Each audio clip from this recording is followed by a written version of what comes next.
So it's chapter 2. Quinny is back. Let's pick up the story where we left off. Yeah, so after returning from Adelaide, around that time there was a statewide league running for regional centres called the Southern Conference Basketball. Yep. You were an integral part of that.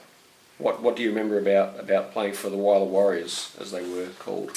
Yeah, so when I come back, I think I had a bit of itchy feet. I really wanted to play a bit more than Wyler. I still think I couldn't let go of Adelaide, so I played in Port Augusta for a season, and then this opportunity came up. So the main 4 contributors were my dad, John Quinn, myself, Richard Rowe, and Fiona. So we started up the whole Wyler Warriors CBA team.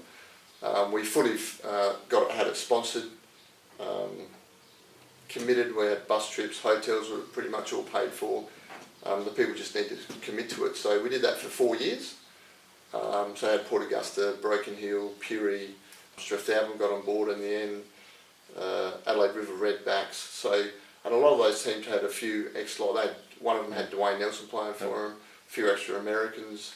So Dave Hockabout played for Eastern Hills, so Eastern Hills got involved. So the experience for I suppose myself and the people that were involved in playing for that, like Megan Corbett, Tracy Brooks, Fiona Hobbs at the time.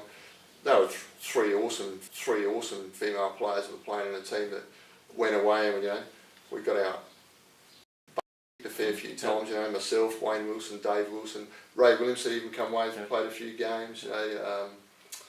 Who else played? Like Brett Baker.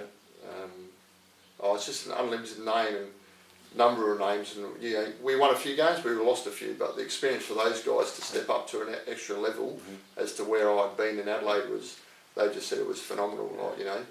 So you used to go and you play, 2 games? You play 1 game on a Saturday night, 1 Sunday morning or something like that? Yeah, 1 Saturday, and then you had to back it up on Sunday. So. And usually there's a bit of a party in between? A few ales, yes. I was over 18 then, so I could have a few ales. Yeah. I found it quite funny was to see how good the better players in the other team could back it up on a Sunday and play again. Yeah. So, because I was extra super fit at that time of my career, it was quite good to see. Who have you enjoyed playing against? Who through your basketball career? Well, when I sat down and you wanted to do this interview, I sort of split my time in A-grade basketball into sort of 3 sections, and they were obviously the older names like yourself and Ray Williamson and Smokey Dawson. That was sort of the Phil Wolford's in there. That was sort of my 10 years, I suppose. The next one, the guys I like playing with was like Michael Rees, Wayne Wilson, Dave Wilson, Clint Nadger, Chris Blackmore was there for a few years because he was a bit younger. Christian Clark. One of the best things I think about Wayne Wilson as a point guard, I used to sort of average 45 points a game and never have to dribble the ball. There's a lot of kids nowadays think they need to be Michael Jordan and dribble between legs around the back 3 times, whereas Wayne Wilson, I'd just run through a couple of screens, get to the right spot at the right time, he'd just pass me the ball, I'd just put it in the hoop, run back down and play defence. He could just read where I was going. He's one of those players that was just exceptional and knew where I was going to be at the right time and right place and just give me the ball, So opposition, like I've got a couple of people out there now, Andrew Corbett, Dean Revell, Sean Clements, Jared and Steve Cook. He was a man mountain. He's a couple of inches taller than me. Stephen Dunn, could dribble, could shoot the lights out. He's now part owner of the Sydney Kings. So went away with masters to him, so he actually can still play. I think he's got some foot problems now, so he's maybe not going to play anymore. One of the other ones I really, as an opposition in that era, that I wish I could have played was Chris Anarakis.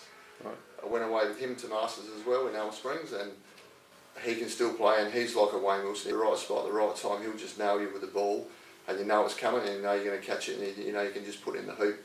He did play a few Warriors games, the same thing, exceptional guard. I wish I could have, and he's a great mate, he's one of my best mates. And obviously Sean Clements, he's a great mate as well. And the best thing about my next lot of players, like Andrew Higgins, got the 3 Higgins as boys, so not a lot of people know this. When I come back and we made the Bevan team again, after I come out, I played 2 seasons with Wildcats when I come back, and I won a final with them, and then lost one, and then I actually made a Bevan team up, went for a couple of years, and I didn't have anyone that was old enough to drink a beer in my team, so that was quite funny, quite unique. I used to stand up at the top by myself and end up having a couple of beers with the Higgins boys, and after they tried to beat me up all game, so after a while they jokingly just said, Andrew Higgins said, well, why don't you come play for us? And I said, well, what's the point of that? You know, 2 Wildcats teams, we need to keep other clubs going. So I said, I'll make a deal with you. I said, Pat Kemp's not going to be happy about this, because she wasn't happy about it. She didn't talk to me for half a season, I reckon. I said, I'll play for you for 1 season, or until we win a flag, an A-grade premiership, but then you have to come play for me. That was the deal. I don't think a lot of people know that, apart from the Wildcats T team. So the deal was struck. I went and played in the yellow and black stripes of the second team, and we won that first flag, and they come play for me. Or come play for Bevan, not for me. And they've never left since. So we won. We had a roll of 9 flags in a row, and they're still playing for Bevan. Andrew's retired, like myself, but you know, there's Corey Higgins, Neil Higgins, Tony Higgins, Andrew, Sean Clements come across. So he left Demons and wanted to play. He wanted to win 1 flag. Then he was going to retire because he had Achilles problems, like similar to myself, just a bit younger age. And one thing about Sean was he was a great motivator. He was awesome. Like, if we were down by 10 points or whatever, we'd have a timeout, whatever. And after Michael finished coaching, I didn't have that motivator as a coach, so he turned into that guy. He always used to call me Superman. I always remember that, you know. Yeah. Come on, mate, put your cape on, let's go, we need to win this, you know. And he'd never step back on the court again, but he'd just be on the sideline yelling, screaming. So that's one good thing about him. You know, in opposition in those years, you know, the Bounty boys, you know, the Wildcats, the bad boys, you know, that's what I used to call them. Shane and Scott Bounty, I mean, Scott used to have a lot of biffs and bumps down low, and you see him play now, he's got this little baby hook shot he does, you can't, unless you bloody hack him from the front, you can't stop it. Like, Shane can shoot threes, you've got the new brigade coming on now, Chad and Wes McLean, there's a few other young players there, and being retired, I'm now coaching, so I've got 4 under-17s in my A-grade side. Yeah. So one of them is my nephew, Josh Quinn. One's my son, he's only 14 as well, Lewis Quinn, good defender.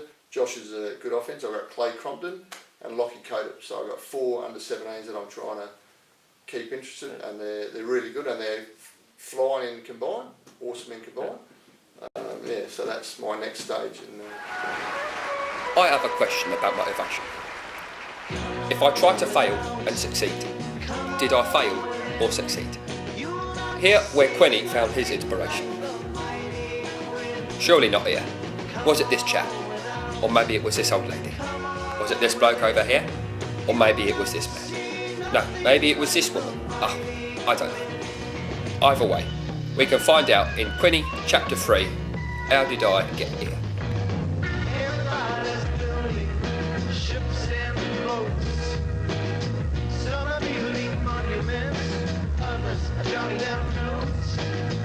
Everybody's in despair, every girl and boy.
like the mighty Quinny